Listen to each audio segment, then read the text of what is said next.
You are now at the Roundtable with Lenny S., Maya the Brazilianaire, and Big Life. Okay, everybody, on with the show! Take a seat and tune in. New York City, RockMeTV.com, and we don't give a fuck at all. And we fly like that. And we got the legendary rapper Crooked Eye from the West Side. Yeah. And I ain't lying, that brother hot. Lenny is sporting the purple and yellow for you. That's what it do, though. You know, Holy Brian, baby. To win against the Spurs tonight.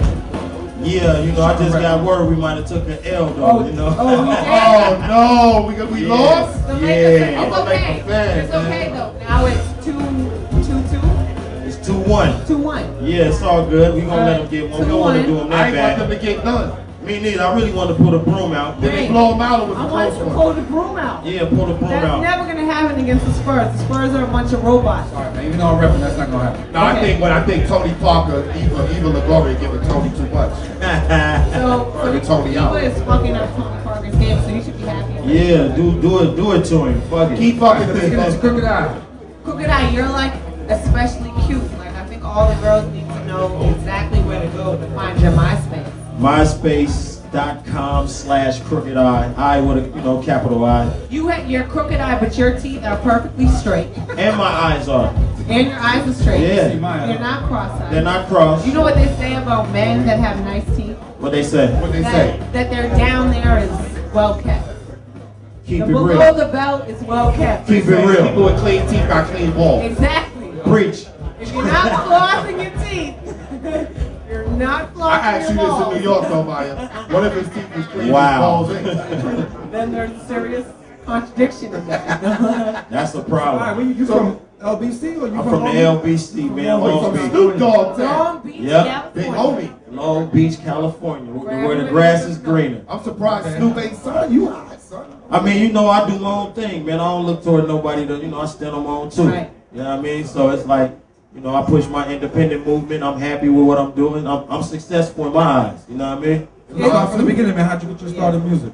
Hey, man, just basically, when I was young, I used to write poetry and shit. So, my mom seen I had a good knack for it, so she threw me in the studio when I was 8. I did my first song when I was like 8. I took the strings out my Adidas and I kept it hip hop ever since. You know what I mean? Straight up. You do got somewhat of an East Coast type. I mean, the thing about it is, man, when you're a real rap hustler, like a lot of people talk about hustling, but when you really use hip hop to rap hustle, you find yourself in a lot of different regions, areas, cities, you know what I mean? And over my career, I've been everywhere, man. So a little bit of everybody rubbed off on me and I rubbed off on them, you know what I mean? I've been in New York, you know what I mean? I've been in Philly, Texas, Atlanta, Miami, Chicago, St. Louis, getting it in, trying to get rap money. So, I think that's what makes my style a little universal, you know what I'm saying? But I was influenced by the greats from Mecca, though, so, New York, no doubt. Well, but that freestyle that you just put out, it shows that you are very nice.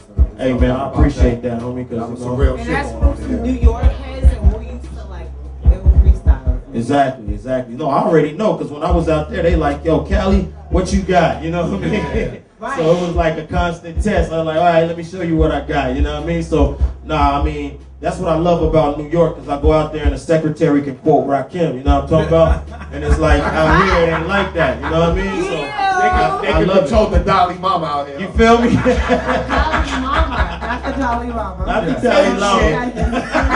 It's his mother. It's his mother. It's Dalai Lama. For sure. That's kind of crazy. Yeah, I'm talking about, but I'm saying for me, man, like, to hear you spit like that was like incredible. I like that. Especially I like the fire, my dude. You know what I mean? That's what's I up, make a man. nigga want to light up and smoke something. Man, just go ahead. We got the bomb out here. I'm waiting on that. I'm trying. I'm on the low, so okay, I'll be. We can holler. I will. I will stick to you like your twin brother. All right, let's go back a little bit. You were signed to like the second little regime of Death Row, right? Yeah, I was signed to Death Row from 99, from like 2000, like 99 to 04.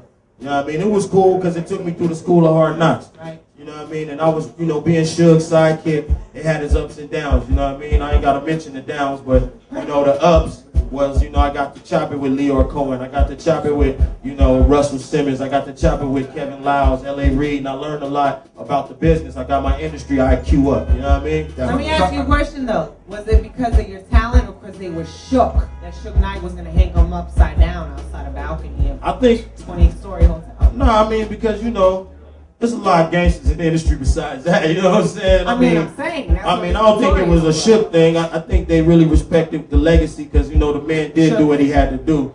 You know what I mean? He built a strong label, you know, and he made a lot of money and he opened up lanes in hip hop. So I think it was more out of respect. He just got out the penitentiary. They all wanted to shake hands with him, see how he was doing, you know what I mean? And I was fortunate enough to be there and so game, you know what I mean? So, I mean, I you know, despite the police busting in the studio and raiding my house and, you know, the shootouts and all that, I don't even focus on the negativity. I focus on the positive things that happened while I was over there. I'm still here. I'm breathing, man. It's all good. It's all right, man. We're going to go to a commercial real quick, pay some bills. Definitely. We got Crooked One in the building. Don't shrink that screen. We are live and direct straight from Hollywood. It's the motherfucking Roundtable. You are now at the Roundtable with Lenny S., Maya the Brazilianaire, and Big Life. Okay, everybody, on with the show! Take a seat and tune in.